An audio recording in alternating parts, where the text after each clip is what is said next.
Welcome to all, and this is lecture 3 on inverse trigonometric functions. Before you start this lectures, just check out your workout 3 that was given in my lecture 2. Okay, and there was only 3 questions. You can see the answer here. Okay, hope all of you try these questions. Okay, now what we will cover today? We will discuss the remaining inverse trigonometric functions that are tan inverse, sec inverse, cosec inverse, and cot inverse. Note that we have already covered sin inverse and cos inverse. We have to relate these things with remaining ones. Okay, you see that what you have to do, we have to construct a domain in which the function is bijective. Then you have to construct its inverse. Then you have to discuss about the principal value branch and the graph. So today we'll cover the same things for the remaining ones. Okay. Now come to tan inverse. Okay. So before you think about tan inverse, that you have to think about tan. Okay. What is tan? The tan is nothing but it is sine by cos. Okay. And remember the value of x for which this cos x will be 0, this whole term will be undefined. That's why if you think about the domain for tan, what you have to do? You have to eliminate those value of x for which cos x is 0. And remember cos x is 0 for every odd multiple of pi by 2. That's why here eliminating r difference a, what is a? A is the odd multiple of pi by 2. Okay. So this is the domain for tan functions, and of course it is not a bijective function. To make it bijective, we have to think an interval where this function can be made to be bijective. Okay, and I am taking here minus pi by 2 pi by 2. Okay, and note that the range of tan function is a whole real number because it takes all the values from minus infinity to plus infinity. And you think that whenever that x varies from minus pi by 2 pi by 2, the values is varies from minus infinity to plus infinity. That's why if you define tan function from this interval to r, it is a bijective function, and in such case we can define its inverse, that is from r to this intervals. Okay, this is tan inverse. Now same question arises here. Does this one is the unique one? Now this is the unique one in which tan function bijective? Of course no. We can have infinite number of such interval where tan function can be bijective. Okay, what are they? You can take a minus 3 pi by 2 to minus pi by 2, or pi by 2 to 3 pi by 2, and so on. In each interval tan function is bijective and we can define its inverse. Okay, but this one is a special one and it is called the principal value branch of tan inverse. Okay, so this one is called principal value branch, and any value belonging to this, it's called principal value of tan inverse. Okay, now come to this point. Tan inverse of x is theta. That means if x has preimage theta, that implies tan theta is equal to x. Okay, you observe the concept here. We have tan inverse this side. Okay, if tan inverse x goes to theta, that means theta goes to x. That means you have to move from this side to this side, and this is tan. Okay, so this is all about how to construct tan inverse. Now come to the graph of tan and tan inverse. Note that this is the graph of tan functions. Okay, we are drawing the graph from minus pi to pi by 2. It covers all the values from minus infinity to plus infinity. In each interval I am drawing this graph. Okay, but if you consider this graph on only principal domain, we have to draw only this part. Okay, that is from minus pi to pi by 2. It is here.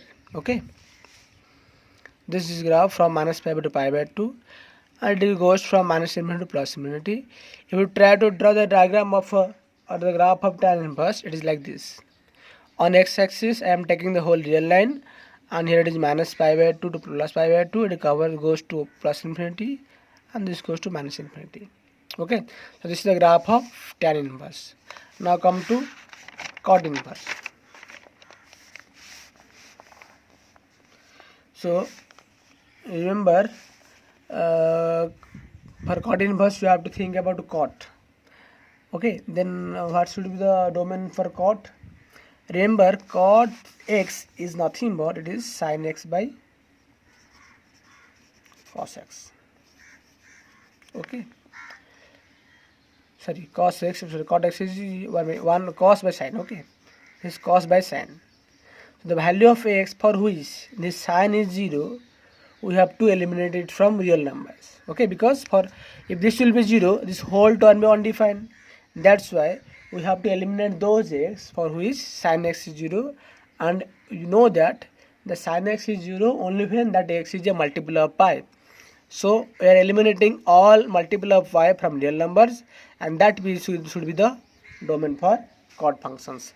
And this cot function always the value is always in between minus infinity plus infinity. That's why taking the range is set up by real numbers.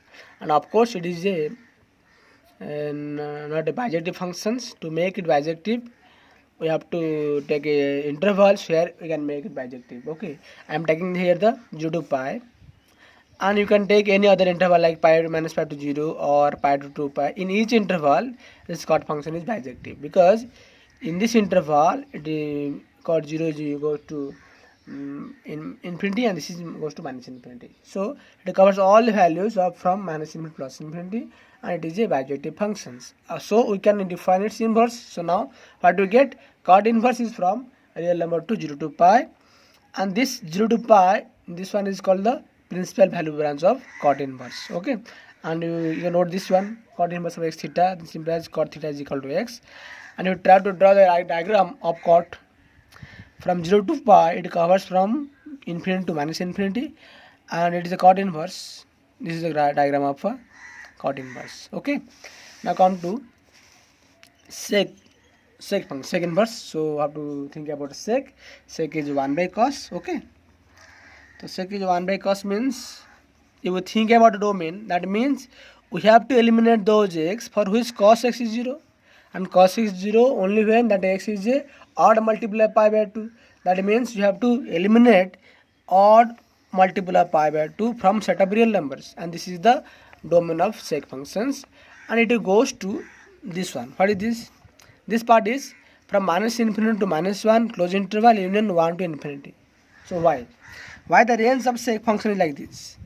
Remember, sec function is nothing but it is the reciprocal of 1 by reciprocal of cos. That means this value, which value? Cos value lies in between minus 1 close interval.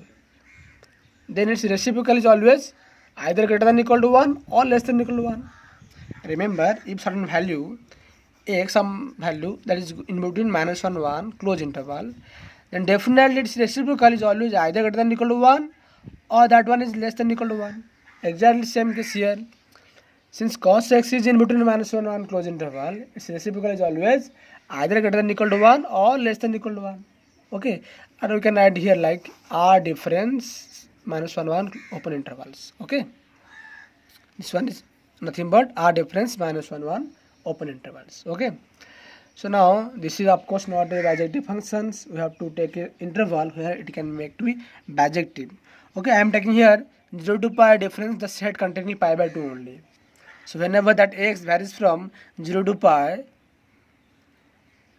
except pi by 2 means, because for x is equal to pi by 2 it will be undefined.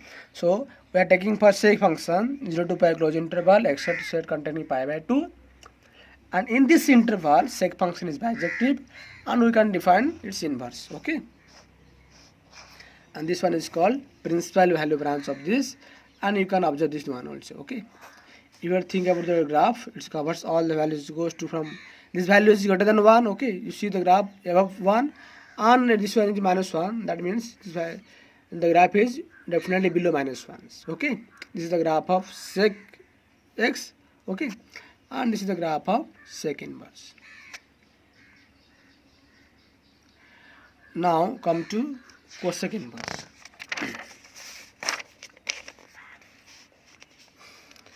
So cosec is nothing but it is the reciprocal of sine 1 by sine.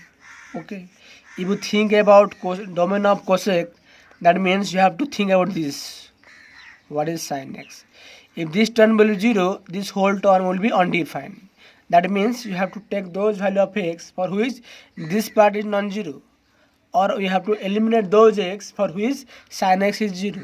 That's why we are eliminating the multiple of pi, because for any multiple of pi sin x is 0. So the domain for cosec is r difference at multiple of pi. Okay, so now of course it is not a bijective functions. To make it bijective, what I am doing here, I am taking minus pi to pi by 2 except set containing 0. Okay, and this is now a bijective functions. Okay, and that's why you can define its cosec inverse from r difference to 0. And same thing here for the range, as you discuss for sec functions, it is reciprocal of sine. Okay, so any value lies in between -1 closed interval, its reciprocal is always greater than equal to 1 or less than equal to -1. You think about it. Okay, now defining its inverse, this is the principal value branch, and we can we have this concept. Okay, pre-image of x is theta, this implies theta has image is x, and you just observe this value, this graph, this value is always greater than equal to 1 or less than equal to 1 for cosec functions, and this value is the graph of cosec inverse. Okay, so what we have to cover? We have already covered this all inverse trigonometric functions with their domain and codomain. You have to remember this 6. You have to remember the 6. Okay, now this part is -1 to 1 to -5 to pi by 2. This is also -1 to 1, 0 to pi. But for tan and cos, both have domain r, and this part is -5 to pi by 2. Is compare it with sine inverse. This one with cos inverse.